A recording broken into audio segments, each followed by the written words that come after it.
This is your hostess with the mostest, Grandma Ida Mae, and we want to welcome you to God's Way Publishing Author Spotlight Show, where we celebrate stories that inspire, empower, and glorify God. We're here to share the journey and works of incredible authors from around the world that have come from all walks of life. Get ready for meaningful conversation, heartfelt testimonies, and a deeper connection with faith through the power of storytelling. Without further ado, let's get to it. This is Anthony Taylor. Welcome back to the show. Today I am sitting with a very talented author by the name of T.R. Monroe, author of We Still Rise, a workbook for loss, betrayal, and becoming. Can we please put our hands together for T.R. Monroe? All right. Thank Welcome. you, Anthony, for having me. Thank you so much. No worries. Welcome. So, I got some notes sent to me earlier. It says that you are a mother of two, daughter and a niece. Yes, I am. And you a daughter and a niece. There you go. You worked in education for 27 years. Oh, yeah. Wow. So I am very pleased and delighted to have you here. We're going to talk a little bit about your book. We're going to talk a little bit about you being an author and whatever else you want to tell the people. One more time, thank you for coming through. Can you tell me something about your newest book? My book, Still We Rise. We Still Rise is it's just a guide to lead a person through the journey of healing from any type of grief, loss, or betrayal. Anything that actually gets you down. And they're able to, through guided questions, able to answer, and if they need to actually go back to it and reflect on that answer. Got you. Because I was seeing that you said that essentially there were some things that you never got a chance to really deal with properly. Yes. Dealing with grief and other things during your lifetime. Mm-hmm. So all those things played a part in the creation of what we have today. Yes. Did you ever think that you would actually put pen to pad and write this out, this direction, this way? This is how you're going to share your inner thoughts and emotional feelings and ways to help others? I never thought it would come to fruition. I have been playing with the idea of doing a book before my son was born. That's 16 years ago. And I tried and I stopped and I tried and I stopped. But I guess as long as I kept trying, I never failed, and I didn't. You just did that big push through, huh? You say, you know what? Yes. Let me just go ahead and make it happen. So when we talk grief and betrayal, are these things did you feel betrayed by life, or were there specific people that betrayed you and caused you grief?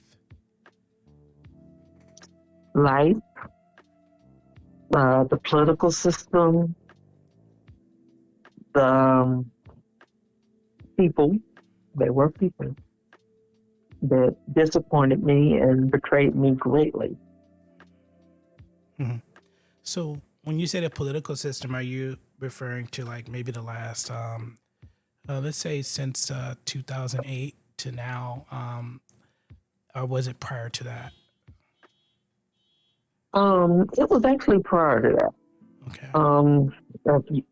As you said, I've been in education a long time, and education used to be the pillar of communities and of just enriching students. But it seems like the government is not supporting us. They're giving us more deadlines and more things to do, but not the funds to be able to do it. So we're asking to do more with less. Understood. So the tools you're giving are not adequate, and the Yes. workflow is increased. It's like, hey, we need you to go do Mm-hmm. this, but we don't have Yeah. that. Mm-hmm. And that hurts our students.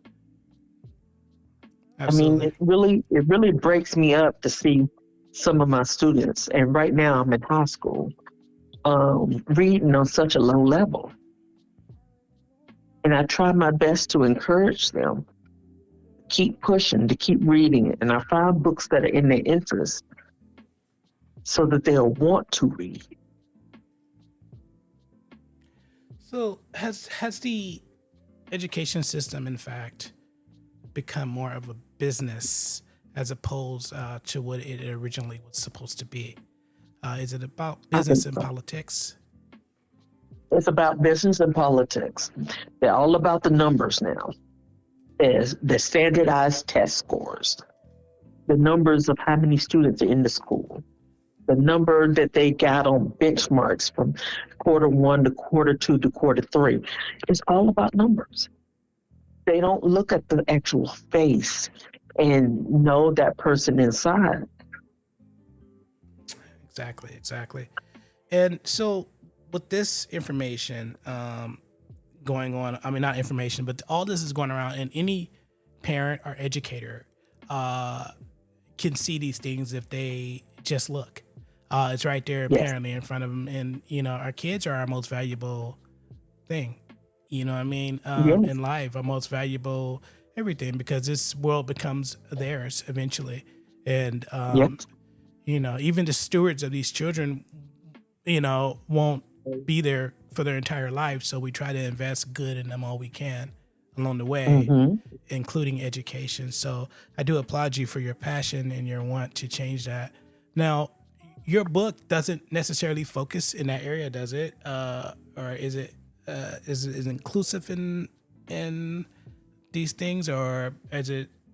How does it fit into what you wrote? What we're talking about right now?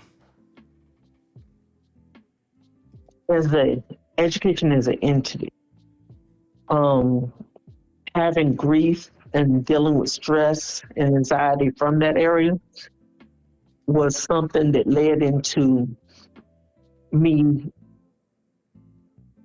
noticing that I needed help and that I needed someone to help me. And that's a hard thing to do.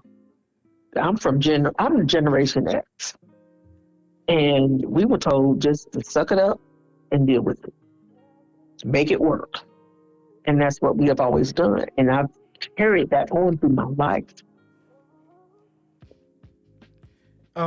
Yeah, I mean, that philosophy, it resides in a lot of our family members that are from that generation, or or it was some tougher times and tougher things for people before us went through, and they kind of Mm-hmm. adopted that suck it up, push through.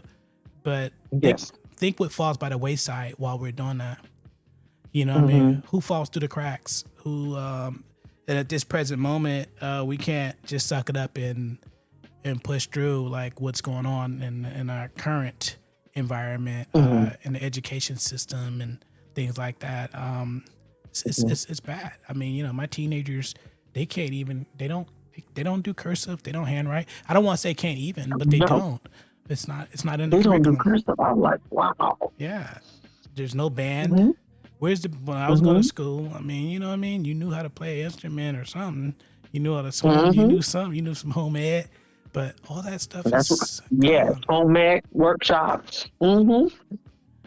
Yeah. But it's all changed. So your writings encompass the grief and the betrayal, right? On many levels. On many Because levels. grief comes in different ways. It comes in the loss of a loved one. It comes in the loss of a friend. It can come in the loss of a job. I mean, anything that is taken away from you that you've gotten used to, even with dealing with a divorce. That's something that's taken with, that's grief. You got to grieve over that.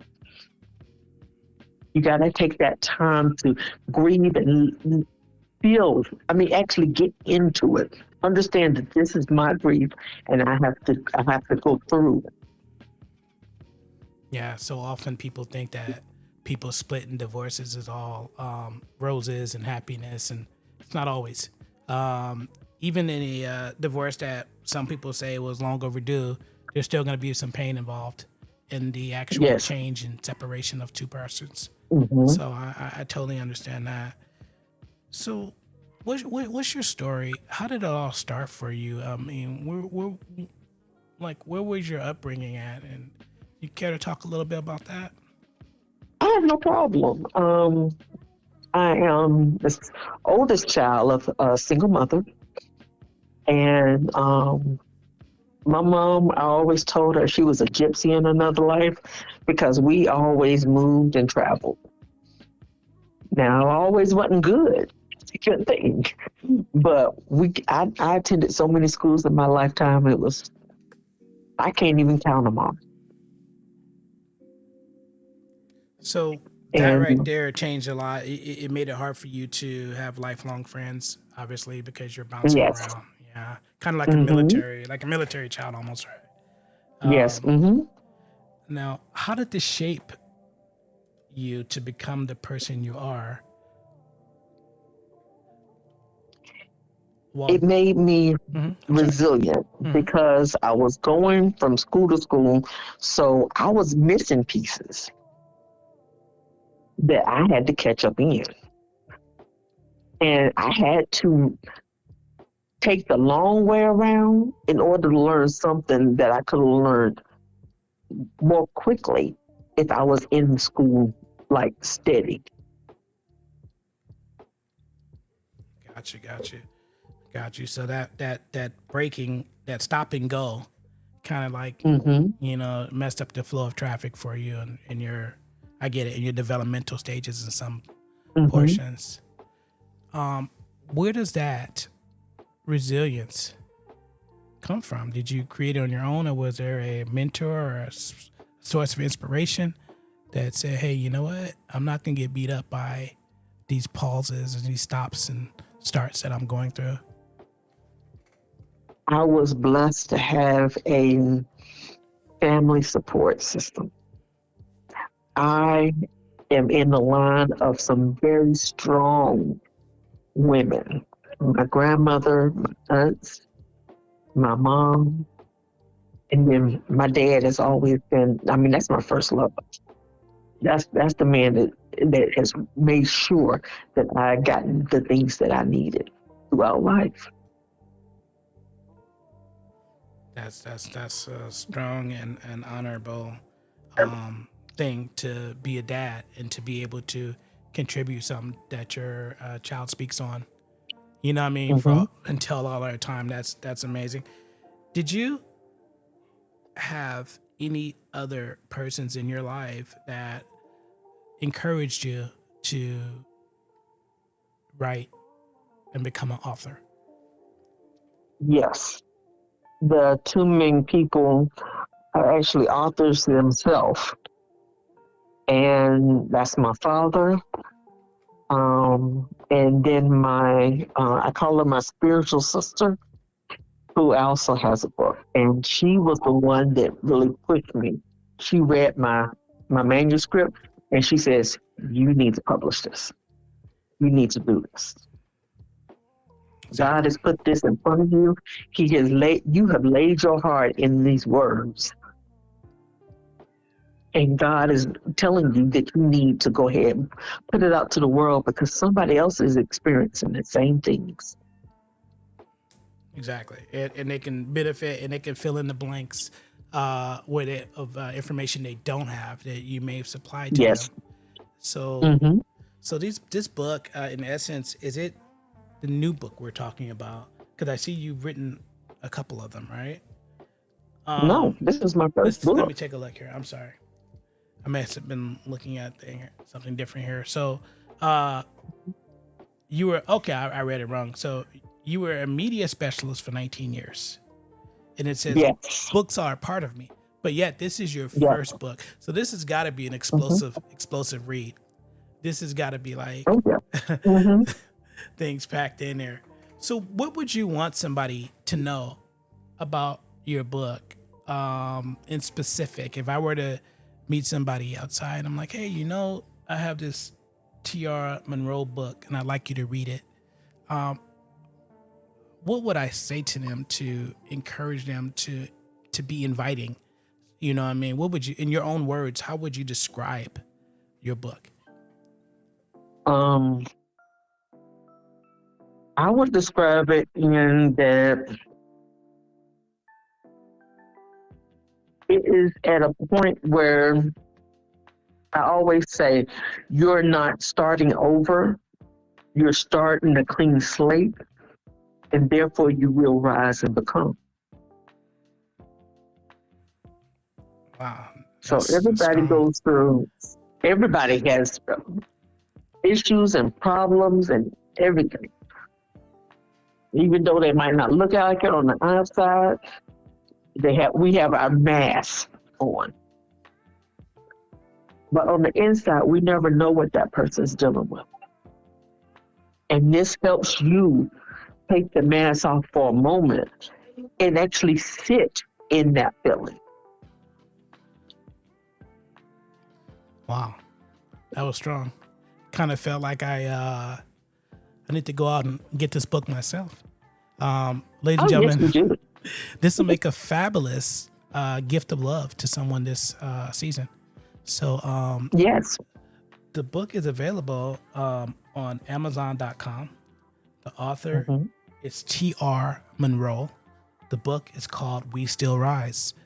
I want everybody out there to go take a look at this and then click that buy button and show T.R. Monroe some support.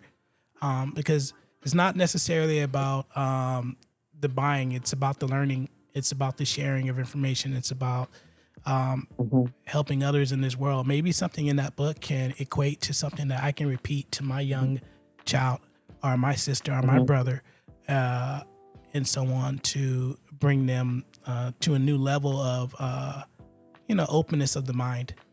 Mm-hmm. And I put my heart into this, where it's my testimony. These are the things that I've gone through. This in this book. Some things people don't even know. But It's I knew it would be good for me to open in order for someone else to be able to handle.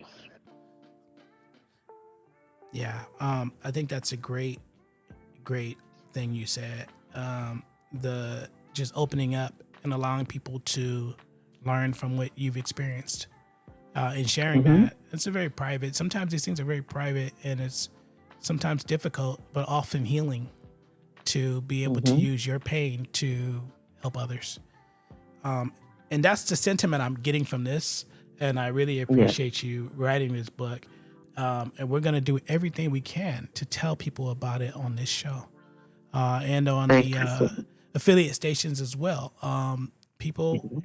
go check it out.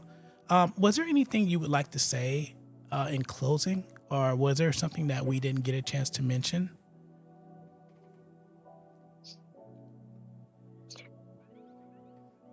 Just that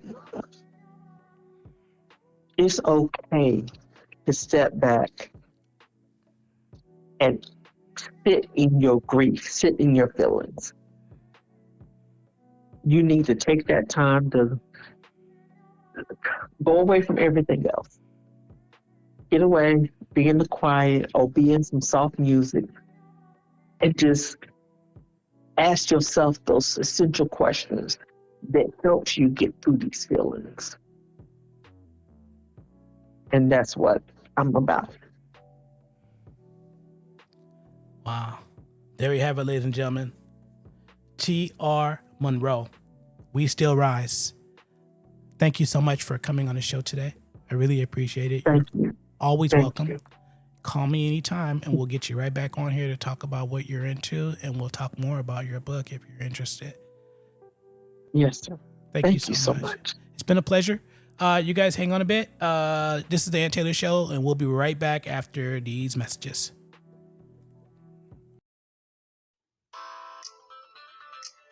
Thank you for tuning in to the God's Way Publishing Author Spotlight Show. We hope today's episode encouraged and uplifted you. Now, don't forget to like, share, comment, and subscribe to our channel. Keep seeking, keep shining, and may God continue to bless your journey.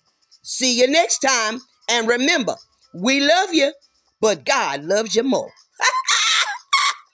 Have a good day.